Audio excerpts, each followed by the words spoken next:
धैर्यमः सर्वे सुखाकरो हिति करो धैर्यमं बुधाश्चिन्वते धैर्यमेनैव समाप्यते शिवे सुखं धैर्यमाय तस्मै नमः। धैर्यमः नास्ति परः श्रीदेवोऽमृता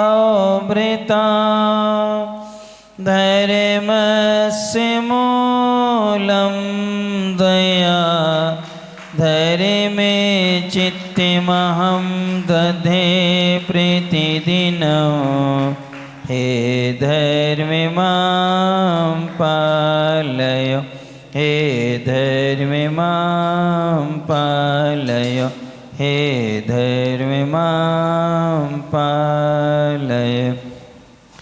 अनंत अनंत सिद्ध परमेष्टि भगवंतों की जय। देवाहि देव 1008 मूल्य श्री संभवनाथ भगवान की जय। देवाहि देव 1008 से मुनि सुब्रतनाथ भगवान की जय। परमे पूज्य संत शिरोमणि आचार्य भगवान गुरुवर्षि विद्यासागर जी महाराज की जय। परमे पूज्य नवाचार्य समय सागर जी महाराज की जय। परमे पूज्य निर्यापक श्रवण ज्येष्ठ से मुनि से योग सागर जी नियम सागर जी सुधा सागर जी आदि समस्त निर्यापक मुनिराजों की जय। परमे पूज्य मुनिवर 108 अजित सागर जी महाराज की जय। परम पूज्य मुनि श्री निराग सागर जी महाराज की जय। 2.5 दिन में 3 कम 9 करोड़ महामुनिराजों की जय। बोलिए 105 विवेकानंद सागर जी महाराज की जय। धनुषनी बंधु, अपन सब लोग विगत दिनों से अपने जीवन को अच्छा बनाने के लिए गुरु सानिध्य में आने का और रहने का प्रयास कर रहे हैं। अब कुछ दिन ही शेष बचे हैं। अब आपको एक रविवार और मिलेगा दीपावली में, इसके बाद में तो निष्ठापन होगा। अब इन 10 दिन में हमें अपने आप की समीक्षा करना है, अपने आप की परीक्षा करना है, अपने आप का अवलोकन करना है। हमें ये नहीं सोचना है कि हमें क्या मिला है, हमें ये सोचना है कि हमने अर्पण क्या किया है, हमने क्या छोड़ा है। हमें इसका क्या करना है, चिंतन करना है। क्योंकि अरहंत परमेष्टि का एक ऐसा पद है जो हमें 3 शिक्षाएं देता है। पहली शिक्षा मिलती है दोष कैसे होते हैं, अर्थात दोष त्राशक, दोष कम हो जाना, दोषों का ह्रास हो जाना, दोष ह्रासक और दोष नाशक। दोष त्राशक, दोष ह्रासक और दोष नाशक, ये 3 चीज़ें हैं। तो इस पद में ये कहा है जिस समय दोष खटकने लगें, क्या करने लगें, दोष क्या होने लगें, खटकने लगें। खटकने का मतलब ही होता है कि वो हमारे लिए निर्विकल्प नहीं होने देते हैं। तो दोष हमें खटकने लगें, फिर दोष वो हमें चुभने लगें, क्या करने लगें, चुभने लगें, यानी अत्यंत पीड़ा होने लगती है। तो हम उसको निकाल के क्या कर देते हैं, अलग कर देते हैं। जैसे कांटा है लग जाता है तो वह हमें खटकता है, वो क्या करता है, हमें खटकता है। हम निर्विकल्प होकर चल नहीं सकते हैं। लेकिन जब वो हमें तीव्र चुभन होने लगती है तो हम हर संभव निकालने का क्या करते हैं, प्रयास करते हैं। और जब वो निकल जाता है तो हम विकल्पों से मुक्त होते हैं। ऐसे ही अरहंत भगवान को दोष जो हैं खटकने लगे तो उन्होंने रत्नात्रय को क्या कर लिया, धारण कर लिया। दोष उनके लिए चुभने लगे तो उन्होंने योग निरोध कर लिया, क्या कर लिया, मुनि बनकर के केवल ज्ञान प्राप्त किया और सारे दोषों को क्या कर दिया, उन्होंने नाश कर लिया। यानी जैसे ही प्रवृत्ति में थे श्रवणचर्या से वह निर्वृत्त होते हुए शुक्ल ध्यान की भूमिका में आए और शुक्ल ध्यान की भूमिका में रहते हुए सारे दोषों को क्या कर लिया, नाश करके क्या बन गए? परमात्मा बन गए। अब आप लोगों से पूछें कि वो तो आगम के अनुकूल 18 दोष कहे गए हैं, उनमें सारी चीज़ें गर्भित हो जाती हैं, और उन दोषों में से आप लोगों के लिए कौन से दोष खटक रहे हैं, कौन से दोष चुभ रहे हैं, ताकि हम उनको क्या कर सकें? नाश कर सकें। एक आता है, सबसे पहला दोष है क्षुधा, तृषा। ये क्या है? दोषों में सबसे पहले आते हैं। तो भूख को प्यास की वेदना का मूल कारण क्या है? तो आगम में बतलाया है, क्षुधा तृषा का मूल कारण होता है असाता वेदनी की उदीरणा। किससे? अंतरंग जो भी कारण है वो असाता वेदनी कर्म की उदीरणा से भूख प्यास लगती है। असाता वेदनी पुण्य प्रकृति की पाप प्रकृति है। असाता वेदनी पाप प्रकृति है। कौन सी प्रकृति है? पाप प्रकृति है। और उस पापी प्रकृति की उदीरणा से हमारे भीतर जो क्षुधा तृषा आदि की उत्पत्ति होती है, हम उसको समन करने का प्रयास करते हैं। क्या करते हैं? समन करने का प्रयास करते हैं, क्योंकि वस्तु की प्राप्ति होना और फिर प्राप्ति होकर के तृप्ति हो जाना, तभी उसकी क्या है? प्राप्ति मानी जाती है। तो क्षुधा तृषा की निवृत्ति के लिए हमें जो वस्तु प्राप्त होती है वो वस्तु कैसी है? वो वस्तु कैसी? यदि शुद्ध है, प्रासुक है और निर्दोष है, यदि उससे हम अपनी क्षुधा तृषा की निवृत्ति करते हैं तो पुण्य कर्म का बंध होगा। यदि हमने अवक्षय वस्तु से उसकी निवृत्ति करने की कोशिश की है तो पाप के उदय में हमने पाप से समन किया है, तो पापानुबंधी पाप कर्म का बंध होगा। किसका होगा? पापानुबंधी पाप कर्मी का उदय होगा। इसलिए पाप कर्मी के उदय में इच्छाएं हो रही हैं, इनकी तृप्ति यदि हम सात्विक वस्तु से करेंगे, शुद्ध वस्तु से करेंगे, भक्ष्य वस्तु से करेंगे, प्रासुक पानी छने हुए जल से यदि हम इनकी तृप्ति करते हैं, तो हमें किसका बंध होगा? पुण्य का बंध होगा, पाप का बंध नहीं होगा। और आप लोग क्या करते हो? करते कि नहीं करते? आप पाप के उदय में पाप का कार्य करते कि नहीं करते? उसके लिए अपने लिए कई प्रकार की प्यास होती है, कई प्रकार की हमारी तृषाएं होती हैं। एक तो हो गई पानी की, और इसको हम इन प्रकार कर लेते कि इसके बगैर हमारा काम नहीं चलता है। पानी के बाद में होती है पैसे की। किसकी होती है? पैसे की तृषा बहुत होती है। अभी तक आपने पैसा कमाया है, पैसा आपको मिला है, क्या आपको तृप्ति हुई? पानी मिल जाता है, घंटे 2 घंटे को शांत हो जाते हैं, लेकिन पैसा मिलने के बाद में क्या घंटे 2 घंटे को शांति मिलती है? क्या ये बताओ। पैसे के बाद में प्यास होती है परिवार की। किसकी होती है? परिवार की प्यास होती है। परिवार में परिजनों में हम क्या हैं? अवलिप्त हो जाते हैं। फिर इसके बाद में होती है एक प्रसिद्धि की प्यास होती। किसकी? प्रसिद्धि की।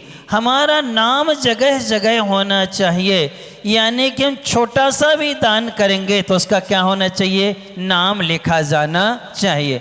ये प्रसिद्धि है। प्रसिद्धि के बाद में प्रशंसा की भी होती है। हमारी हर जगह क्या हो? प्रशंसा हो। प्रशंसा होगी तो यहीं जाएंगे, प्रशंसा नहीं हो तो हमें कार्य नहीं करना है। प्रशंसा के बाद में आता है पुण्य की। किसकी? पुण्य की चाह। पुण्य के बाद में आती है परमात्मा की चाह।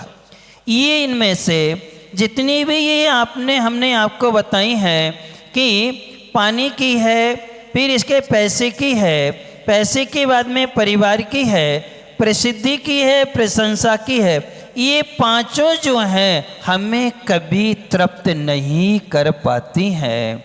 अब इसके बाद में पुण्य और परमात्मा, 2 ऐसी तृषाएं हैं कि जो पुण्य को पाकर के तृप्त हो जाता है वही परमात्मा को पा पाता है। और पुण्य मिल गया और पुण्य को पाकर के यदि उसने परमात्मा को नहीं पा पाया, परमात्मा को पाने का पुरुषार्थ नहीं किया तो वह दुर्गति का पात्र बन जाता है। 63 सलाह का महापुरुषों में तीर्थंकर सबसे पुण्यशाली होते हैं। तीर्थंकर प्रकृति को पुण्य प्रकृति कहा है, चूँकि ये विभावर्त पर्याय है, आखिरी में भी नाश हो जाती है। लेकिन दूसरे नंबर पर सबसे ज़्यादा पुण्यशाली यदि कोई होते हैं तो चक्रवर्ती होते। कौन होते हैं? चक्रवर्ती होते हैं। अर्थात तीर्थंकरों का इतना वैभव नहीं होता है, तीर्थंकर प्रकृति अलग है, लेकिन 6 खंड का अधिपति बनाने वाली कौन होती हैं? चक्रवर्ती होते हैं। अब वो चक्रवर्ती पुण्य से बनते हैं। अब पुण्य के वजह से चक्रवर्ती बने। उन चक्रवर्तियों ने 8 चक्रवर्तियों ने पुण्य के उदय में परमात्मा को पाने का पुरुषार्थ किया। किसको? परमात्मा को। उस पुण्य के फल में, उस पुण्य में वो अटके नहीं, उसको छोड़ करके उन्होंने क्या किया? परमात्मा को पा लिया। तो आज वो पूज्य बन गए, महान बन गए। 2 चक्रवर्ती नरक को गए। क्यों? पुण्य के उदय में परमात्मा को वो पा नहीं पाए। यानी इतने वैभव था कि 365 दिन के 365 रसोइया होने के बावजूद भी एक छोटे से फल में आसक्त हो गए। उस फल के आसक्ति के कारण उन्होंने पंच परमेष्टि नमस्कार मंत्र, जिससे उनकी रक्षा हो रही है, पुण्य सुरक्षित है, उन्होंने उसी को क्या कर दिया? छोड़ दिया। तो कहाँ गए? नरक चले गए। 2 चक्रवर्ती स्वर्ग गए, वही भी क्या नहीं कर पाए? अपने पंच परमेष्टि का अपमान तो नहीं किया, लेकिन उन्होंने व्रतों को, संयम को स्वीकार नहीं किया। तो कहाँ चले गए? स्वर्ग चले गए। इसलिए पुण्य के 2 भेद किए हैं। एक विशिष्ट पुण्य होता है, एक विमल पुण्य होता है। विशिष्ट पुण्य में और विमल पुण्य में अंतर है। विशिष्ट पुण्य सदगति कराए कोई गारंटी नहीं है। विशिष्ट पुण्य से दुर्गति भी संभव है, लेकिन विमल पुण्य से नियम से सदगति होती है, मोक्ष भी हो जाता। किससे? विमल पुण्य से। विमल पुण्य वो कहलाता है कि संयम के साथ में, व्रतों के साथ में, मर्यादाओं के साथ में जो हम अर्जित करते हैं वो कौन सा पुण्य कहलाता है? विमल पुण्य कहलाता है। उस विमल पुण्य से कभी किसी की दुर्गति नहीं होती है, नियम से सदगति होगी या कहाँ जाएगा? वो मोक्ष को जाएगा। लेकिन विशिष्ट पुण्य जो होता है, ये विशिष्ट पुण्य हमें अच्छी अच्छी वस्तुएं, भोगो भोग की सामग्री, परिवार, पैसा, प्रसिद्धि, प्रशंसा सब कुछ दिला देगा, लेकिन जब तक हम इसका सदुपयोग नहीं करते हैं तो हमारी नियम से क्या होती है? दुर्गति हुआ करती है। इसलिए आप सभी के लिए सदगति को पाने के लिए विमल पुण्य की आवश्यकता है। उसके लिए हम आपको पिछली बार भी कई बार बताया, कम से कम हम घर में रहते हैं 365 दिन हैं, 1 महीने के 30 दिन होते हैं। हम 30 दिन संयमित शुद्ध प्राशुक भोजन नहीं कर पाते हैं, तो क्या हम महीने में 1 दिन नहीं कर सकते? क्या हमारे परिवार में उस दिन सुबह सूर्य उदय से लेकर के सूर्य अस्त के पहले पहले पूरी चर्या होगी? अर्थात उस दिन परिवार का कोई भी सदस्य रात्रि भोजन नहीं करेगा।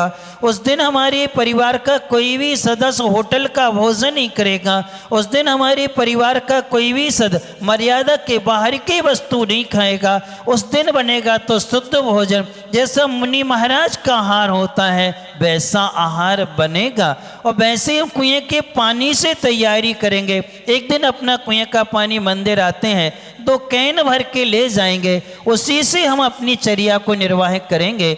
उस दिन का जो तुम्हें पुण्य मिलेगा वो आपका विमल पुण्य कहलाएगा। कौन सा कहलाएगा?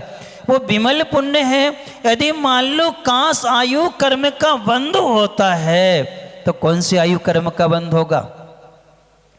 नियम से शुभ आयु का क्या होगा? बंद होगा। देव आयु का ही बंद होगा। और देव आयु में भवनवासी व्यंतर जोशियों की नहीं, वैमानिक देवों की क्या होगी? आयु का बंद होगा। क्योंकि बहुत अच्छी बात पद्मनंदी पंचविंशतिका में दी है। जो गृहिणी या जो गृहस्थ अपने परिवार को अवक्ष्य भोजन करने से बचा लेता है, उसको मुनि महाराज को आहार कराने बराबर पुण्य लगता है। कितना पुण्य लगता है?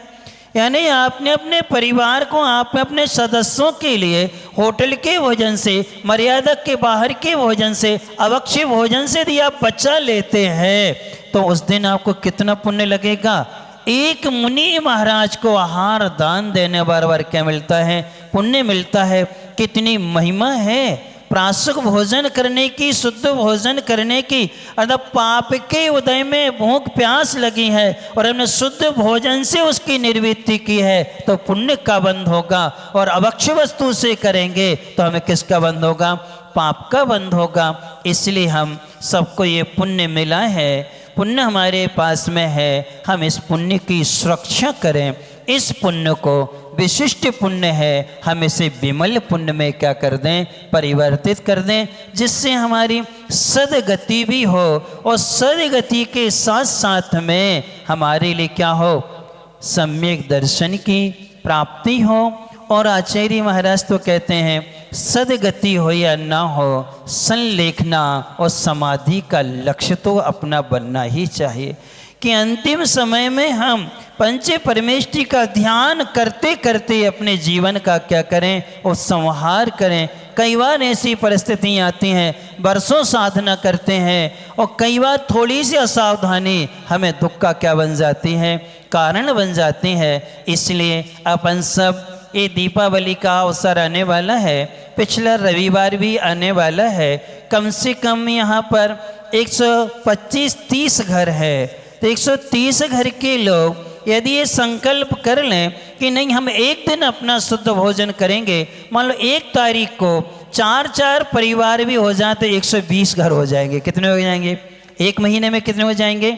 120 घर हो जाएंगे। 1 तारीख इन 4 परिवारों की, 2 तारीख इन 4 परिवार की, 3 तारीख इन 4 परिवारों की, ऐसे ही अपन निश्चित करके लिस्ट बना लें। अब उसमें मान लो आपकी अशुद्धि आ गई है, यदि आपको कहीं बाहर जाना है या कहीं आपके लिए ऐसा प्रसंग आ गया है कि हम सौर सूतक में शुद्ध भोजन आप बना सकते हो, कर सकते हो। किस में? सौर सूतक में। अशुद्धि में हम या फिर हमें कहीं बाहर जाना है तो हम आजू बाजू संपर्क कर लें, देखो इस तारीख में तुम कर लो ये कार्य, आपके तारीख में हम ये कार्य क्या है कर लेंगे। आप अभी तैयारी कर लें, आपके संकट आएगा तो उस समय हम तैयार रहेंगे। तो आपस में जब सामंजस्य रहेगा, एकता भी रहेगी, एक दूसरे संपर्क रहेगा और आपके नगर में कोई भी त्यागी वृत्ति आ जाए, आपको कभी मीटिंग नहीं करना है, किसी से कुछ पूछना नहीं है, कुछ भी नहीं करना है, क्यों 4 परिवार तो क्या है? तैयार है ही है। तत्काल वो आएगा और निवेदन करके क्या है ले जाएगा। और नगर में मुनि महाराज आर्य का इलक छुल्लक आते हैं तो 4 लोग तो अपने दरवाजे पर कलश लेके क्या है खड़े ही रहेंगे। तो ये कितनी सारी व्यवस्थाएं हमारी क्या है बनेंगी और पुण्य का हमें क्या होगा संचय होगा। अर्थात पाप के उदय में हम पाप के कार्य से तृप्ति करके हम पाप का बंध न करें, हम पाप के उदय में पुण्य का कार्य करके अपने जीवन का निर्वाह करेंगे तो आपके जीवन की ये सार्थकता होगी। और ये संयम के साथ में जीवन का निर्वाह करेंगे तो विमल पुण्य की प्राप्ति होगी। कौन से पुण्य की? विमल पुण्य की प्राप्ति होगी। श्रावकाचार्य का स्वाध्याय कराया, वहाँ प्रतिमाओं का स्वरूप भी आया। एक दर्शन प्रतिमा का स्वरूप है। बहुत से लोग फार्म तो ले गए और ले गए रख लिए, किन्हीं के जो जो अनुकूल थे उनमें टिक लगा ली। माँ की महाराज ये तो नहीं हो पाएगा, महाराज ये नहीं हो पाएगा, ये नहीं हो पाएगा। तो ये विचार करो, एक व्यक्ति था यात्रा पर गया 4 व्हीलर से, 590 किलोमीटर बढ़िया गाड़ी चलाई, मात्र 10 किलोमीटर शेष रह गया था स्थान। इतने में ड्राइवर को झपकी आ गई। क्या हुआ? क्या होगा ये बताओ? यानी कि उसने इतनी लंबी यात्रा करके बहुत अच्छी गाड़ी थी, बहुत सावधानी रखी, लेकिन किनारे पे आकर के क्या हो गया उसकी झपकी लग गई। तो क्या हुआ? जीवन समाप्त हुआ कि नहीं हुआ, कष्ट का कारण बना कि नहीं बना, ऐसी अपने साथ है। अपन ने इतने दिन अच्छे से सावधानी रखी है और थोड़ी सी यदि हमसे चूक हो जाएगी तो हमारा सारी जीवन की साधना क्या हो जाएगी, व्यर्थ हो जाएगी। इसलिए अपन सब थोड़े से संयम से जुड़े, अर्थात धर्म से जुड़े, अपने विशिष्ट पुण्य को विमल पुण्य में परिवर्तित करते हुए ये चर्चा करें। महिलाओं की जिम्मेदारी तो है ही है, पुरुष वर्ग की भी जिम्मेदारी है कि चलो कम से कम हम 365 दिन तो नहीं कर पा रहे हैं, एक महीने में एक दिन का अवसर मिलता है, उस दिन हम शुद्ध प्राशक कुएं का पानी का भोजन करेंगे और कराएंगे। अर्थ हमारे परिवार में उस दिन रात्रि भोजन आदि, होटल आदि का वक्ष आदि टोटल विराम रहेगा। इतना यदि अपन करते हैं तो उसी समय अपनी गति कौन सी होगी, सदगति होगी। और यही पुण्य ना जाने कब काम आ जाए और अपने जीवन का क्या हो, उत्थान हो। इसलिए अपन सब अपने दोषों को दूर करें। यदि दोष आपको खटक रहे हैं, दोष यदि आपको चुभ रहे हैं, उन दोषों को हम क्या करें, निकाल फेंकें, अलग कर देंगे तो हमारा जीवन भी अच्छा बनेगा। हम सब लोग सदगति के पात्र बने, अच्छे अपने सबके भाव हों और आपाधापी जो है इस सबको छोड़ करके थोड़ी सी धर्म की साधना से जुड़ने का अपन सब क्या करें, प्रयास करें। क्योंकि अभी देख रहे हैं अहिंसा धर्म को मानने वाले हैं। उस रविवार को महाराज जी ने आपको फार्मे दिए थे अहिंसा संकल्प के विषय में। हर घर घर में एक एक जाना चाहिए और उसको आपको भर के जमा भी करना है ताकि मालूम तो चल जाए कि हाँ आपकी अहिंसा के प्रति निष्ठा है। आप एक 500 का नोट फाड़ दो या 500 के नोट में आग लगा दो, यदि कोई कंप्लेंट कर दे तो आपको सजा हो जाएगी। क्यों नहीं, आपने राष्ट्रीय मुद्रा का क्या किया है, अपमान अनादर किया है तो सजा हो जाएगी। और 500 रुपये की अपन फटाके खरीदें, आतिशबाजी खरीदें और उसको क्या कर रहे हैं, हम जलाई तो रहे कि नहीं जला रहे। अब उस जलाने से कितनी जीवों की हिंसा होती है। बारूद को जो धुआं निकलता है, कई पक्षी अपने अंडे छोड़ देते हैं, कई पक्षी मर जाते हैं और मनुष्यों के लिए श्वास का रोग जिनको है उनके लिए सबसे ज़्यादा हानिकारक होता है। और जो गर्भवती महिलाएं होती हैं, यदि वो धुआं यदि पेट में चला जाता है, श्वास के माध्यम से जाता है तो शिशु पर भी क्या है, बहुत गहरा असर पड़ता है। इसलिए पर्यावरण की सुरक्षा, अपने जीवन की सुरक्षा, अन्य जीवों की सुरक्षा के लिए अपन सबको वो अहिंसा का फार्म पूरे सदस्यों को भरना है कि नहीं, हम कभी भी आतिशबाजी नहीं। उतना पैसा आप दान कर दो, उतना पैसा यदि हम धार्मिक कार्य में लगाएंगे तो उससे हमें क्या मिलेगा, पुण्य मिलेगा। हम पाप के उदय में पाप का कार्य ना करते पुण्य के कार्य करने का अपन सब क्या करें, प्रयास करें। इन्हीं मंगल भानुवासुले परमे पूज्य शांति श्रमणी आचार्य भगवान गुरुवर श्री विद्यासागर जी महाराज जी की जय। परमे पूज्य मुनिवर से अजित सागर जी, निराग सागर जी महाराज जी की जय। बोलिए लक 105 श्री विवेकानंद सागर जी महाराज की जय। आइए हम सभी मिलकर